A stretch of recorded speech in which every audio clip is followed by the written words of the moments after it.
Bonjour et bienvenue sur la chaîne Citoyen Lucide. Nous sommes aujourd'hui jeudi le 1er décembre 2022.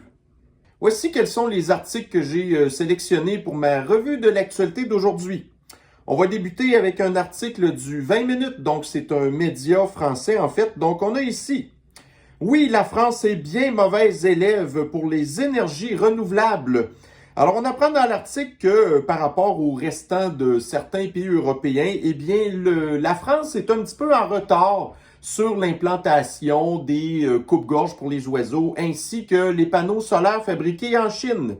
Et à cause de ça, il semblerait que la France s'expose à une espèce de pénalité d'environ 500 millions d'euros d'amende. C'est le montant que va devoir verser la France pour ne pas avoir tenu ses engagements en matière d'énergie renouvelable.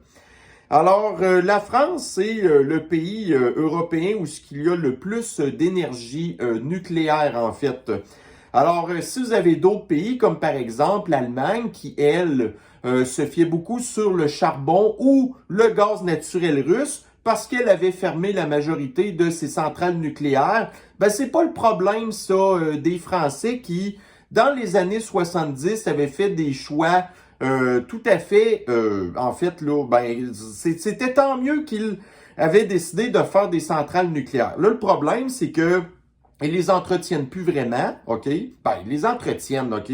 Mais voyez-vous, l'affaire, c'est que là, les centrales, pour la plupart, ont déjà atteint leur maximum de vie utile, soit une quarantaine d'années. Et puis là, ben, comme par hasard, cette année, la moitié des centrales nucléaires souffraient de micro-fissures, de rouille et bref, là, ils ont fermé la moitié des centrales nucléaires en France. Puis là, après ça, on vient de dire, ah ben là, la France, on manque d'électricité. Fait qu'à cause de ça, il faut qu'on installe encore plus de coupe-gorge pour oiseaux, puis de panneaux solaires fabriqués en Chine. Au lieu d'avoir peut-être prévu le coup et de fabriquer plus de centrales nucléaires, ben vous avez les gouvernements français qui préféraient acheter des porte-avions nucléaires, des sous-marins lanceurs d'engins, toutes sortes de maudites niaiseries qui finalement servaient pas du tout aux Français. Fait que c'était plus important de péter de la broue avec, tu sais, ben, en tout cas, bref, écoutez, un petit peu comme les Américains font d'ailleurs, sauf que l'histoire, c'est que les Français ont pas les moyens, eux. Fait qu'on continue à dépenser dans des niaiseries. Fait que là, c'est ça. Donc, plutôt que de dire, ouais, ben écoutez, on va peut-être recommencer à construire des centrales nucléaires, ben non. On va plutôt aller installer des affaires qui produisent presque pas d'énergie, puis que au bout de 10, 20, 25 ans, ça va être à changer. Mais on n'aura pas plus d'argent. Et puis en plus, on n'aura pas pu développer notre industrie parce que notre réseau électrique ne pouvait pas nous permettre de produire plus parce qu'on n'avait pas d'électricité, parce qu'on a fait des mauvais choix. Mais vous en installez pas assez, fait qu'on va vous condamner à payer 500 millions d'euros pour l'espèce de gouvernement mondialiste européen qui décide tout à la place des nations, puis qui vous oblige à faire des affaires. Puis on est non élu. Puis après ça, on est dans une j'allais dire une dictature. Effectivement, on est dans une dictature et non pas dans une démocratie. Puis après ça, ils sont fâchés parce qu'il y a des Français qui veulent que la France se sépare de l'Union européenne. Ils ont peut-être raison. Alors, second article ici. Donc, Journal de Montréal. Souveraineté de l'Alberta. Trudeau ne ferme pas la porte à une contestation. Fait que vous avez, en tout cas, certains élus français qui appellent à la séparation de la France de l'Union européenne pour, entre autres, des raisons que je viens de vous expliquer. Ben là, vous avez l'Alberta, au Canada, qui est un petit peu tanné aussi de se faire dire quoi faire avec sa province par le gouvernement fédéral de Trudeau. Donc, vous avez Danielle Smith qui, elle, a fait une loi pour essayer de rapatrier des espèces de pouvoir à sa province et puis essayer de se dissocier un petit peu du gouvernement fédéral qui, en bout de ligne, lui apporte quoi? Le gouvernement fédéral? Rien de bon. À part de la taxe carbone, arrêter de faire du pétrole, ce genre de choses-là. Alors qu'on sait très bien, puis on peut pas leur en vouloir, majoritairement, l'économie de l'Alberta dépend du pétrole. Fait que si vous avez une espèce de petit tyran de Justin Trudeau qui dit, ben là, arrêtez de vendre du pétrole. Ben là, l'Alberta va dire, non, c'est assez, là. Vous nous avez déjà gâché le party quand que vous avez rien fait pour Keystone XL puis des affaires de même. Puis ça a été compliqué, d'ailleurs, je ne sais pas encore si le pipeline Trans Mountain fonctionne, mais on sait que le gouvernement fédéral a racheté ce pipeline-là, puis là, jusqu'à preuve du contraire, il ne fonctionne pas encore. Parce que le gouvernement fédéral a retardé les travaux, pas pressé de... Fait que tout d'un coup, l'Alberta dit non. Là, si ça ne fait pas, ben l'Alberta, éventuellement, on se séparera du Canada. Ben, vous faites bien, l'Alberta. Ensuite de ça, c'est bizarre parce que là, vous allez dire, ouais, mais tu sais, toi, pourtant, tu sais, t'es pas un souverainiste, t'es pas d'accord avec la souveraineté du Québec, ainsi de suite. C'est parce que notre situation est complètement différente, là. L'Alberta a des ressources qu'elle peut vendre. L'or noir. Qu'est-ce que nous, ici, on a au Québec? Ah, on a l'or bleu. Oui, c'est vrai, on a de l'hydroélectricité. Mais l'affaire, c'est qu'on devrait en développer encore beaucoup plus. Mais à cause des groupes environnementaux et le gouvernement provincial qui préfère plutôt dépenser dans des niaiseries, un petit peu comme la France fait avec son argent, on pourrait plutôt développer notre hydroélectricité. Mais non, on a mis ça sur la glace. On s'est contenté de développer juste ce qu'on avait besoin. Puis là, à cette heure, ben là, on vend notre électricité à rabais aux Américains. On n'a pas d'argent ici, là. OK? Fait que c'est pour ça que, oui, je suis pour la souveraineté albertaine, mais celle au Québec, je trouve qu'on n'a pas les moyens. C'est un petit peu contradictoire, mais bon, en tout cas, qu'est-ce que vous voulez, c'est comme ça. Bon, alors ici, dans le monde, migrants. Une plainte pour crime contre l'humanité déposée à l'encontre de hauts fonctionnaires européens. Donc, on apprend que les hauts fonctionnaires en question sont des fonctionnaires italiens qui étaient tannés de voir leur pays envahi par des migrants illégaux et d'être obligés de les garder. Alors que vous aviez pendant ce temps-là d'autres pays de l'Union européenne, admettons comme Bruxelles, qui est la capitale de la Belgique, là, où ce qui est le Parlement de l'Union européenne qui disait à l'Italie, gardez vos migrants illégaux. Alors que là, ben, on a vu qu'est-ce que ça a donné à l'Italie. Donc là, l'Italie a des gros problèmes avec l'immigration illégale. Qu'est-ce que l'Union européenne a fait? Elle a donné de l'argent en Italie en échange qui garde les immigrants illégaux. Donc là, vous avez des fonctionnaires italiens qui ont dit assez, c'est assez. Alors, vous avez ici justement un article dans Valeurs, qui est un article. En fait, ça, c'est un média un petit peu de la droite, si on peut dire, qui date, là, je pense, c'est de 2019, l'article, OK? On nous apprend, entre autres, justement, l'histoire d'horreur d'une espèce de capitaine héroïque, OK, d'un bateau, là, d'une organisation de ce genre d'humanitaire-là, en fait, qui avait forcé un espèce de blocage de bateaux de l'armée italienne, de patrouilleurs italiens, peu importe, pour tout simplement, après ça, aller déverser ces migrants illégaux en Italie. Donc, la fille, elle a été arrêtée. Puis là, ben, j'ai vu il n'y a pas longtemps d'ailleurs qu'elle a été relâchée avec aucune accusation de quoi que ce soit.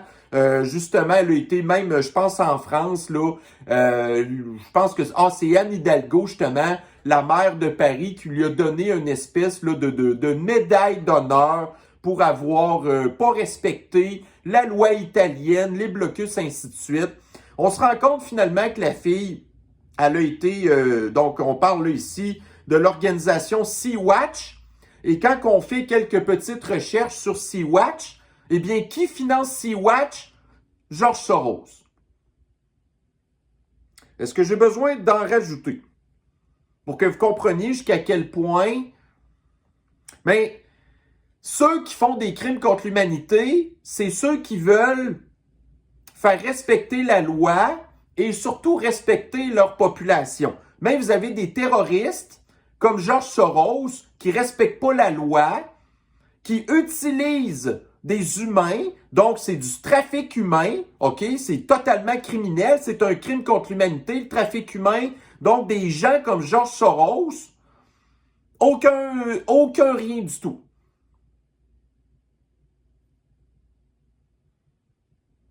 Ensuite, Radio-Canada. Ottawa veut récupérer 3,2 milliards de dollars versés en trop pendant la pandémie. Donc, le gouvernement de Trudeau a créé la PCU, puis la PCRS, ou je sais pas trop quoi, toutes sortes de PCRE, ainsi de suite. Donc, il a été un flop monumental. Il y a eu plein de fraudes là-dedans. OK? Est-ce que les fraudeurs vont être obligés de rembourser? Pas vraiment, non. Alors, vous allez plutôt avoir les étudiants qui ont bénéficié de cet argent-là, qui vont être obligés de le rembourser. Toutes sortes de personnes qui étaient de bonne foi, qui ont reçu de la PCU, qui vont être obligés de rembourser. Et pendant ce temps-là, évidemment, vous avez les fraudeurs qui, eux, vont s'en sortir indemnes. Donc, au lieu d'avoir tout fermé l'économie et de mettre en place après ça cette espèce de catastrophe de probablement une des pires fraudes là, fiscales dans l'histoire du Canada, il s'agissait juste de ne pas fermer l'économie. Ça n'aurait pas été obligé de faire ça, ces espèces de patentes-là. Et en bout de ligne, qui va en payer les frais? Majoritairement, encore une fois, la pauvre classe moyenne. Alors ici, on apprend que l'Union européenne est en pourparlers peut-être pour bannir Twitter. Parce qu'ils veulent, en fait, là, ils sont contre la mésinformation qu'il peut y avoir sur Twitter. Alors, c'est ça. Donc, évidemment, la mésinformation, ça dépend selon qui c'est de la mésinformation.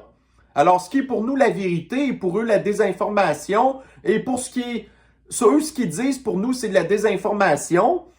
Donc, on veut tout simplement censurer, encore une fois, les plateformes de réseaux sociaux et notre liberté de pouvoir nous exprimer. Alors, gardez ça en tête, qu'est-ce que je viens de vous dire là, OK? Bon, alors ici, nous avons dans le BBC News. Donc, OK.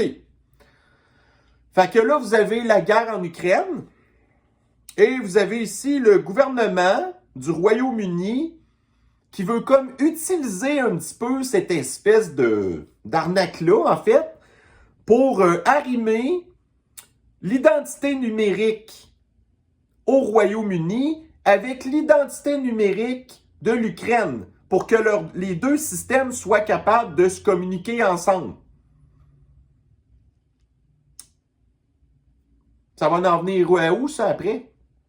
Éventuellement, ça va être le Canada qui va vouloir arrimer son système avec celui du Royaume-Uni, qui va arrimer celui avec la France, avec ci et ça, nanana.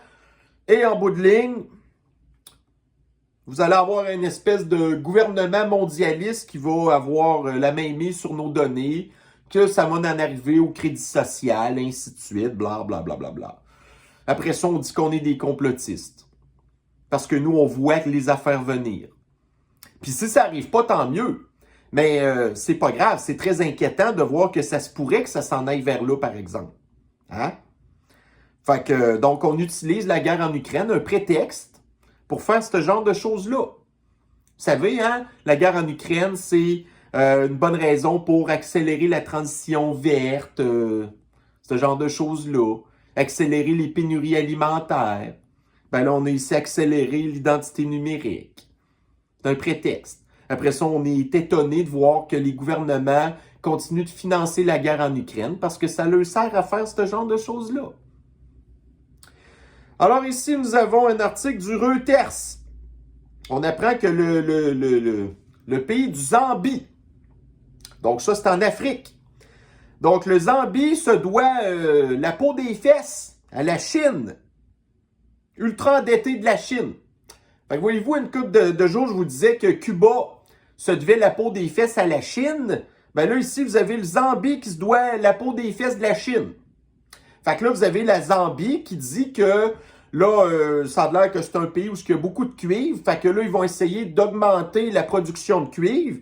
Mais là, en bout de ligne, sous le contrôle de qui? Très possiblement la Chine, qui va prendre ce cuivre-là. Et le cuivre sert à quoi, entre autres? À faire la transition verte pour, entre autres, les chars électriques puis des affaires de même.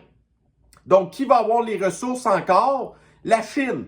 Parce que vous avez le Zambie, avec les gouvernements corrompus qui ont accepté les pots de vin de la Chine, qui en bout de ligne, maintenant, le Zambie est ultra endetté, se doit la peau des fesses à la Chine qui va, en échange, prendre le contrôle des ressources du Zambie. Ensuite de ça, dans 20 minutes, donc vous avez ici EcoWatt, numéro d'urgence, transport, tout comprendre au délestage prévu face aux pénuries d'électricité. Donc les pénuries d'électricité en France, à cause du gouvernement, c'est mauvaise décision de dépenser dans des niaiseries et en bout de ligne, comme je vous expliquais tantôt, la moitié du parc des centrales nucléaires sont fermées. On manque d'électricité, fait que ce qu'on va faire, ben, c'est que on va contrôler les heures que vous avez l'électricité, et ainsi de suite. Et évidemment, c'est pas le gouvernement qui va manquer d'électricité. Hein? Donc, les postes de police, les parlements, tout ce que ces espèces d'élites-là se retrouvent, OK? Ben, eux, ils vont en avoir du chauffage puis de l'électricité. Mais la classe moyenne, encore là, elle, on va leur couper le robinet de l'électricité quand ça va nous tenter. Donc ici, ça c'est quand même une... bon, voyez-vous là une promesse que les démocrates, Joe Biden, avait faite aux étudiants américains, qu'ils allaient pardonner entre 10 000 et 20 000 $ de dette étudiante. Ben là, vous avez ici une cour, je pense que c'est en Nouvelle-Orléans, un juge qui a dit, puis c'est pas le premier juge à faire ça, à dire que Biden n'a pas le droit. Donc Biden a fait des fausses promesses, qui savait très bien que ça passerait nulle part, à des étudiants de l'extrême gauche pour qu'ils votent pour les démocrates. Ça a marché. On a vu que la Red Wave n'a pas été ce qu'on pensait trop, n'est-ce pas? Mais c'est ça. Et en bout de ligne, une fois que les élections sont passées, on se rend compte que la promesse que tu as faite, ben, on ne pouvait pas la faire. C'était illégal. Alors, on parlait un petit peu tantôt du pays du poudré. Donc, nous avons ici le Daily Mail. On apprend que, bon, c'est ça. Donc, d'un côté, vous avez les pays occidentaux qui continuent de faire du blanchiment d'argent en Ukraine, d'envoyer des pots de vin aux oligarques ukrainiens, d'enrichir les compagnies d'armement américaines. Et vous avez d'un côté les Russes qui commencent à être tannés aussi, et qu'il y a de plus en plus d'activités de bombardiers. Donc, on a ici les Bear, les Tu-95, qui peuvent transporter des bombes nucléaires. Fait que là, ben écoutez, l'hiver, en Ukraine, l'armée ne peut pas faire grand-chose, OK? C'est de la swamp là-dedans. Vous ne pouvez pas vous promener avec des tanks, des trucs de même. Donc, il y en a qui pensent que pendant cet hiver, vous allez avoir les Russes qui vont faire des attaques, des bombardements comme ça, encore là, des infrastructures ukrainiennes. Puis là, ben là, vous allez avoir Zelensky qui va dire « Je veux plus d'argent, je veux plus d'argent ». Chris, ça fait 100 milliards de dollars que les Américains t'envoient, sans parler de l'argent des autres, puis on sait pas qu'est-ce que tu fais avec. Puis t'en demandes toujours plus. Fait que d'un côté, vous avez une gang qui veut que la guerre continue, puis vous avez les Russes qui sont tannés que la guerre continue, fait que là, ils veulent utiliser des moyens un petit peu plus intenses. Fait qu'on n'est pas sorti du bois. Ensuite, bon, écoutez, là, ça a l'air que Macroute est en visite aux États-Unis. Et vous avez Biden qui aime beaucoup Macroute et qui lui a déroulé le tapis rouge. Donc, on apprend ici qu'il va y avoir un souper à la Maison-Blanche avec tout plein d'invités. Et on apprend dans l'article en question que le souper, entre autres, il va y avoir là-dedans du homard qui vient du Maine. Donc, si on a la Maison-Blanche a commandé 200 homards du Maine, il va y avoir du caviar des États-Unis, il va y avoir du fromage de l'Oregon, ainsi de suite. Bref, c'est la vie de palais, là. La vie de royaume, OK? Alors, ici, j'ai des articles qui nous apprennent un petit peu plus là-dedans. Que, entre autres, vous avez ici un démocrate. Donc, un démocrate, ça, c'est la gang à Biden. Donc, un démocrate du Maine, parce que le Maine, c'est un État démocrate, qui est, on va dire, furieux contre Biden d'avoir, en fait, pris du homard du Maine alors que le gouvernement de Biden a comme, empêché les pêcheurs du Maine de pêcher du homard, OK, en réduisant leur quota de pêche, entre autres. Mais Biden, lui, fait, regarde, moi, je vais te l'acheter pareil, ton homard. Puis on s'entend qu'il ne doit pas être à 5,99 la livre non plus. C'est pas grave, c'est le payeur de taxes qui paye. Il n'y a rien de trop beau pour nos petits amis mondialistes de Macroute. Fait que c'est ça. Donc, eux, ils se bourrent la face d'affaires succulentes pendant que nous, on crève de faim. Hein? Les prix augmentent. Mais eux, la Maison-Blanche, c'est pas grave, les prix augmentent, c'est pas eux qui payent. C'est le payeur de taxes qui paye. Fait que nous, on crève de faim. Y a-tu bien du monde cette année qui ont été capables de manger du homard au printemps dernier? Coûtait cher en maudit, le homard, me semble, hein? Ben eux, c'est pas grave, ils se bourrent la face. OK? Alors, ensuite de ça, qu'est-ce qu'on a? Ben oui, voyez-vous, là? Fait que vous avez la Maison-Blanche puis Macroute qui se bourre la face, pendant qu'aux États-Unis, la pénurie de préparation pour le lait maternel, maternisé, risque de s'étirer jusqu'au printemps. Fait que ça, cette affaire-là, c'est depuis le mois de février que ça se parle, là. Là, après ça, il y a une grosse pénurie en plein été. Ben là, ils parlent que ça va s'étirer jusqu'au printemps prochain.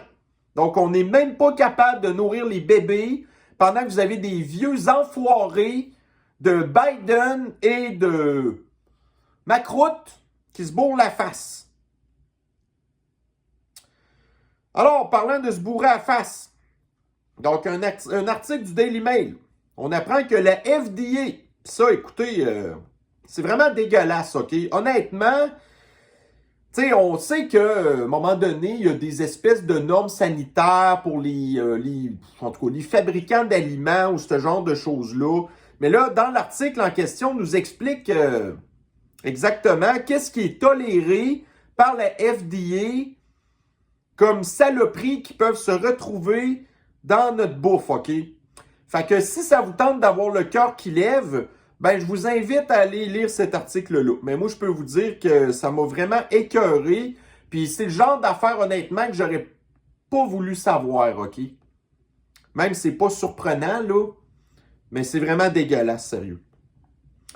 Alors ici, encore aux États-Unis. Donc, les données de 6000 migrants vulnérables divulguées. Donc, voici qu'est-ce que ça fait quand que le gouvernement a accès à vos données. Ça fuite. Là, on parle des migrants. En plus, imaginez-vous. Les migrants qui sont pourtant, tu sais, les bien-aimés des démocrates. En tout cas, sur papier. Mais on voit qu'en pratique, comment est-ce qu'ils les traitent, les migrants, là? En tout cas. Fait que, écoutez, plus le gouvernement va vous donner, plus qu'il va les perdre. Après ça, c'est vous qui pognez les problèmes.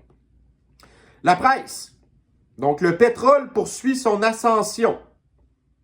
Ah oui, fait que les prix du pétrole vont continuer d'augmenter. Mais les besoins du pétrole vont continuer d'augmenter aussi.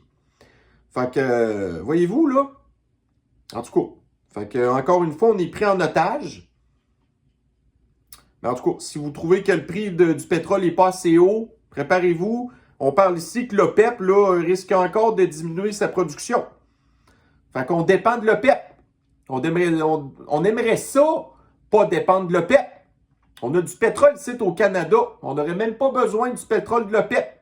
Mais non, vous avez Trudeau qui met les bâtons dans les roues du pétrole albertain. Pour qu'on paye plus cher, qu'on s'achète des chars électriques, puis qu'on prenne le transport en commun, que l'achalandage a diminué de moitié, comme j'ai montré hier. Alors ici, dans le Globe and Mail, on apprend que le PQ s'est fait interdire l'entrée à l'Assemblée nationale parce qu'ils avaient refusé de porter serment au roi Dumbo les oreilles du Royaume-Uni.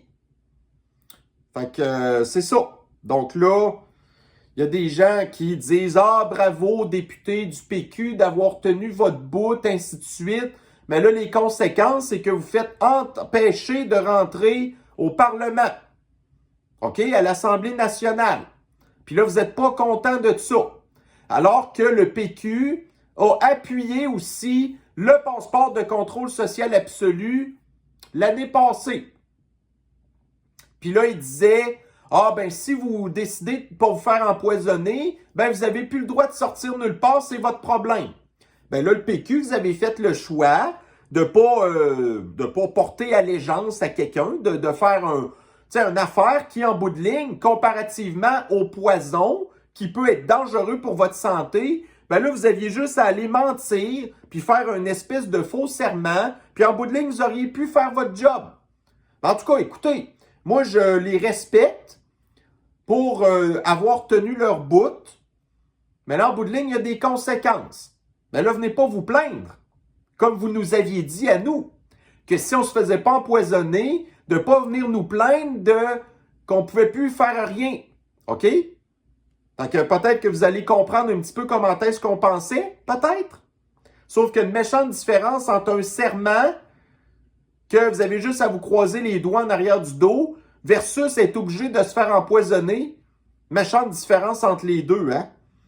Pensez-vous que j'aime le roi Dumbo les oreilles, moi? Non. Ça ne me tenterait pas de porter allégeance. Mais si c'était au Parlement, ben, je m'en foutrais-tu, moi, de ça, de dire ça, là? En bout de ligne? Ben, moi, je vois la différence entre les deux. Bon, en tout cas, donc, ici, dans le Daily Mail, donc, on apprend que les confinements à cause de la sniffles, les obligations de la guenille, d'avoir fermé les écoles, que ça avait eu des conséquences sur le cerveau des adolescents américains. Bon, fait comme ici, ça a été pire quasiment qu'aux États-Unis, là, sauf certains États, évidemment. Ben, c'est ça. Après ça, on vient nous dire, oh, les enfants, c'est important. Ben oui, vous avez-tu vu ce que vous les avez fait subir? Tu sais? Alors ici, dans le CDC, donc ça, c'est le Post-Millennial, le journal, OK? Donc le CDC nous apprend qu'aux États-Unis, un pays de 350 millions d'habitants, donc depuis cet automne, il y a eu le retour de la grippe et ils attribuent, pour le moment, 3000 décès à cause de la grippe. Bon, alors là, encore là, on va peut-être être sceptique. Est-ce que tu es mort de la grippe ou mort avec la grippe? Donc là, on commence déjà à être... on est de plus en plus méfiant maintenant. Mais là, ce qu'on apprend, entre autres, dans l'article, c'est que... Bon, ça va prendre la peine qu'on le lise parce que là, il faut qu'on en revienne à la science, OK? On a vu comment est-ce que la science a été violée là, dans les 2 dernières années. Alors là, il faut qu'on remette un petit peu les choses en perspective. Donc, on nous apprend là-dedans que... Bon, voyez-vous, ainsi de suite. Bon. Donc, le CDC estime, pour le moment, la saison de la grippe qu'il y a pour l'instant, là, qu'il y a eu 6,2 millions de personnes qui l'ont eu, apparemment. Là-dessus, il y a 53 000 hospitalisations, donc des gens qui se sont retrouvés à l'hôpital sur les 6,2 millions de personnes qui l'ont eu, OK? Donc, il va falloir mettre ça en perspective.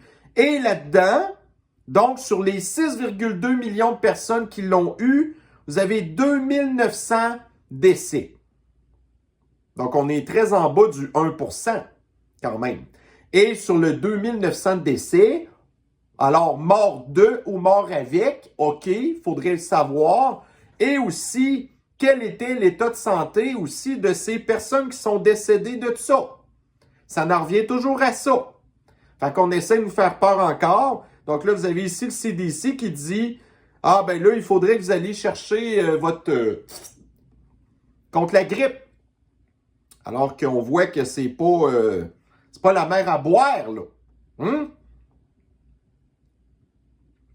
Alors, qu'est-ce qu'on a d'autre ici encore? Le post-millénial. Donc, le Parti communiste chinois encourage les compagnies chinoises, les tech companies, en fait, là, d'accroître la censure sur Internet. Donc, qu'est-ce que je vous ai dit tantôt? Peter Sweden nous dit que l'Union européenne demande à Twitter d'augmenter la censure sur Internet. Et là, vous avez le Parti communiste chinois qui demande aux tech companies d'augmenter la censure sur Internet. Donc, Parti chinois communiste, Union européenne, Parti communiste du Canada, Biden, tout ça, c'est tous des communistes. C'est tout pareil. Y avait-tu d'autres choses là-dedans? Ah ben oui, justement. Mais voyez-vous ici, il y a eu une espèce de malentendu apparemment. Donc, on avait entendu dire au début de la semaine que Apple avait pensé enlever l'application de Twitter sur App Store. OK? Donc, vous avez d'un côté les Chinois qui demandent d'augmenter la censure aux tech companies. Apple est une tech company et on a appris que Apple avait pensé enlever Twitter. OK? Mais là, en bout de ligne, il semblerait que Musk et le big boss de Apple, Tim Cook, se sont rencontrés et il semblerait qu'il est clair que Apple n'a jamais considéré faire cela. OK. On verra si ça reste comme ça. Et ici, vous avez d'autres, en fait, là, des articles qui nous parlent un petit peu de qu'est-ce que c'est que le communisme en Chine. Alors, dans le Post Millennial qui en parle beaucoup, c'est pas vraiment ici TVA qui va nous parler de ce genre de choses-là. Non, évidemment. Donc, c'est dans le Post Millennial. Alors, on apprend ici que, OK, vous savez, il y a eu les manifestations à cause de la COVID, là, la sniffles en Chine. Donc, l'espèce de manifestation où les gens avaient un papier blanc et ainsi de suite, là. Donc, ça fait rien de mal. Donc là, vous avez la police en Chine qui est en train de courir, en tout cas, de courir après les personnes qui auraient participé à ces manifestations-là. Ensuite, vous avez ici le Parti communiste chinois qui semblerait qu'il va un petit peu relâcher les mesures de la zéro sniffles. On s'entend que c'est pas mal grâce aux manifestations, hein? Beaucoup de blessés là-dedans. Donc, justement, ici, donc, d'un Post Millennial toujours, donc, le brave peuple chinois qui a protesté contre la tyrannie de la police, de la politique de zéro sniffles en Chine. Bref, en tout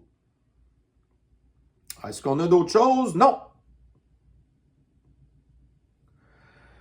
Nous avons pas mal fait le tour de notre petite revue de l'actualité de ce 1er décembre. Alors, si ça vous intéresse ce soir, je serai sur le podcast de Radio La Chine à 20h. C'est une invitation. Et d'ici à notre prochaine petite capsule sur l'actualité, eh bien, je vous souhaite une bonne fin de journée. Prenez soin de vous. Bye bye.